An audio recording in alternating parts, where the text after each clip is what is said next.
Facebook খুললেই বিল্লাল ভাইয়ের নাম, ইউটিউবে বিল্লাল ভাইয়ের নাম, সবার মুখে মুখে একজন বিল্লাল ভাইয়ের নাম। অনেক কন্টেন্ট ক্রিয়েটর বানাচ্ছেন ভিডিও বিল্লাল ভাইকে নিয়ে, জানি না কেন।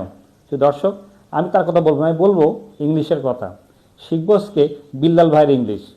সেটি এবার কেমন, চলুন দেখে নেওয়া যাক সেটি কেমন ইংলিশ। থটস অফ বিল্লাল মানে হচ্ছে বিল্লালের চিন্তা ভাবনা। এখানে আমরা শিখবো ইংলিশগুলো কী কী কিন্তু ব্যবহার করেছেন দেখে নেব। থটস, থটস মানে হচ্ছে চিন্তা বা ভাবনা বা কল্পনা। অফ মানে হচ্ছে র বা এর, র বা এর। বিল্লাল মানে হচ্ছে নাম বা নাউন, তাহলে বিল্লালের চিন্তা ভাবনা। তাহলে এখানে খেয়াল করুন, থট হচ্ছে একটি ইংলিশ ওয়ার্ড, অর্থ হচ্ছে চিন্তা, হচ্ছে নাউন ফর্ম। অফ হচ্ছে র বা এর, এটা হচ্ছে প্রিপোজিশন। আর বিল্লাল হচ্ছে নাউন। তো মিলে হয়ে গেল বাংলিশ। বাংলিশ বলতে পারি আমরা বাংলিশ বিল্লাল ভাই। বুঝতে পারছেন? ধন্যবাদ। ভিডিওটি ভালো লাগলে লাইক কমেন্ট করে পাশে থাকবেন, অন্যকে দেখার জন্য শেয়ার করবেন, এরকম ভিডিওর জন্য ফলো করুন, সাবস্ক্রাইব করুন চ্যানেলটিকে। ধন্যবাদ।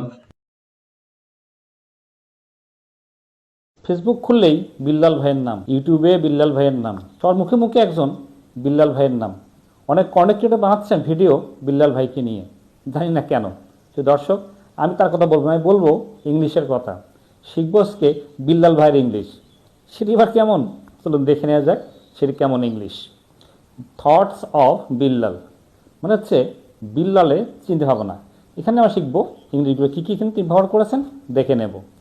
থটস, থটস মানে হচ্ছে চিন্তা বা ভাবনা বা কল্পনা।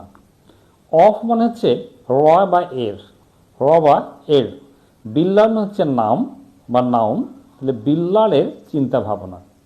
তাহলে এখানে খেয়াল করুন, থট হচ্ছে একটি ইংলিশ ওয়ার্ড, অর্থ হচ্ছে চিন্তা, হচ্ছে নাউন ফর্ম।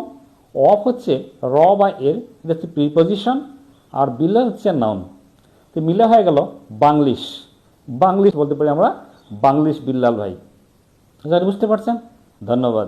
ভিডিওটি ভালো লাগলে লাইক কমেন্ট করে পাশে থাকবেন, অন্যকে দেখার জন্য শেয়ার করবেন, এরকম ভিডিওর জন্য ফলো করুন, সাবস্ক্রাইব করুন চ্যানেলটিকে। ধন্যবাদ।